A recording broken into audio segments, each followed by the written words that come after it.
In today's video I'm going to show you 3 things that you can do with your delay pedal to add harmonic texture and movement to your solos. Bass hack coming up!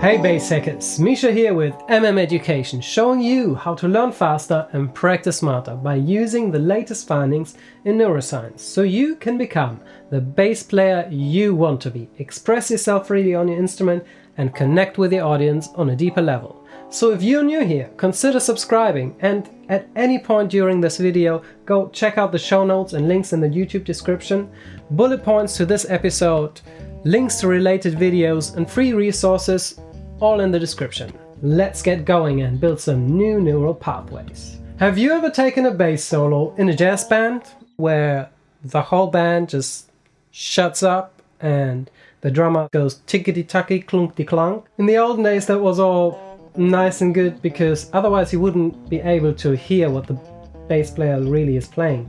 But nowadays, with electronic instruments, often enough we still run into the same problem where we are left on our own completely. Another situation could be that you're playing a solo gig or a duo gig with a singer and maybe you want to take a solo. What to do? Of course you could loop some chords and play over that, but if you really want to get some interesting harmonic movement and textures in there, I've got 3 ways to do so. So here's delay hack number 1. This one's actually inspired by Helmut Hattler, a German bass player who used to play for the band Kran in the 1980s. He usually uses 2 rigs so he can have a stereo delay effect. You can go there too, get a little bit more depth even, but for the sake of demonstration we're just gonna stay in mono. Here's the idea. Pick a delay, make it long enough so it lasts for a couple of beats, short enough so it's not gonna clutter up everything you play afterwards. And then pick your subdivision, 16th notes, 8th notes, or is it supposed to be the pulse? Those are gonna be my 8th notes. So I'm actually not playing 180 BPM, I'm playing 90 BPM. One more thing, choose a scale that's not too out of whack because all these notes are gonna be layered on top of each other and that might cause some really dissonant intervals. But whatever floats your boat, go check it out. Maybe you can even make chromaticism work. For me, I'm gonna mainly stay with a E minor pentatonic, maybe drop in a few little notes here and there, but the pentatonic is gonna be my main theme. Okay, check this out.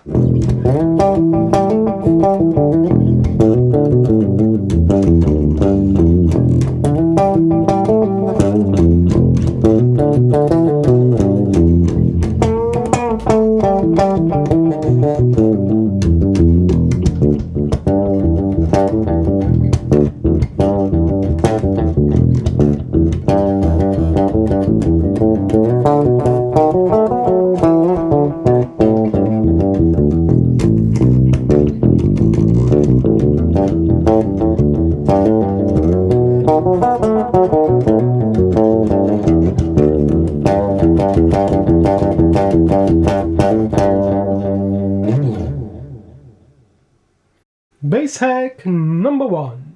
For delay hack number 2, you're gonna need an auto volume delay. The attack time should be quite slow and you need to have some sort of MIDI controller to control the number of repeats from 0 to infinite. The whole concept works like this. I play a chord, I put down my foot to infinite repeats and I let go of the chord. The chord rings out infinitely. I can now play solo on top of it.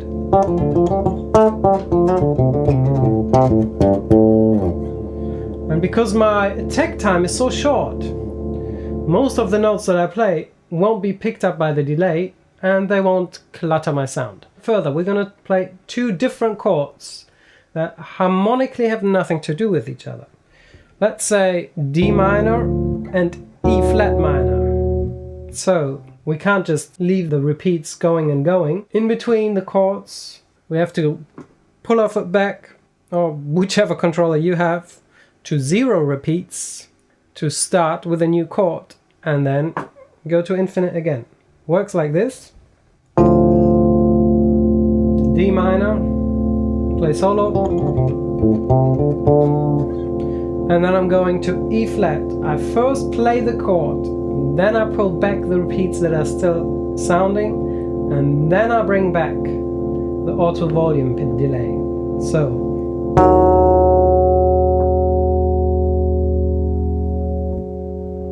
nice and clean E flat minor.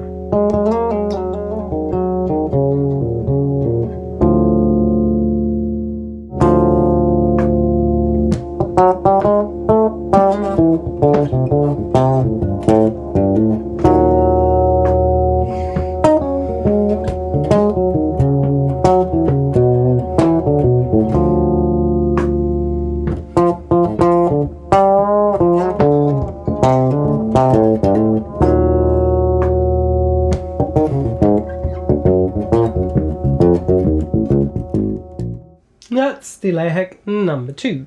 Delay hack number 3. For this one you're also gonna need an auto volume pedal.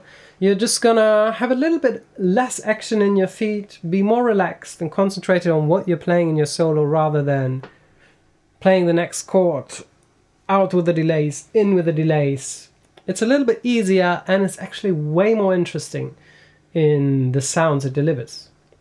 So what we're gonna do now, instead of having infinite repeats, is just next to infinite. And the cool thing now is I'm still having my slow attack time, so the short notes won't be picked up. But if I play a long note, that will ring for quite a bit. And that will layer with all the other notes that I play. But slowly it fades and the last played note will take over.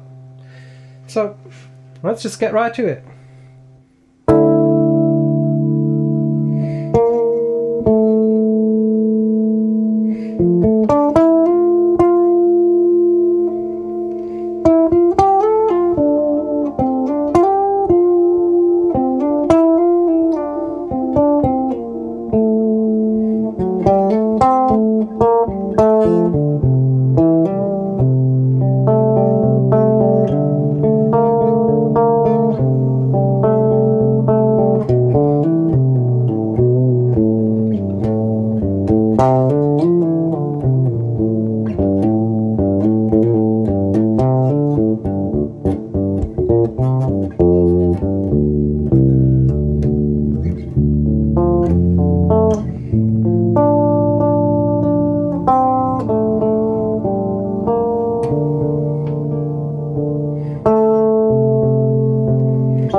So today I showed you 3 different ways to add harmonic texture and movement to your solos even when you're left completely on your own.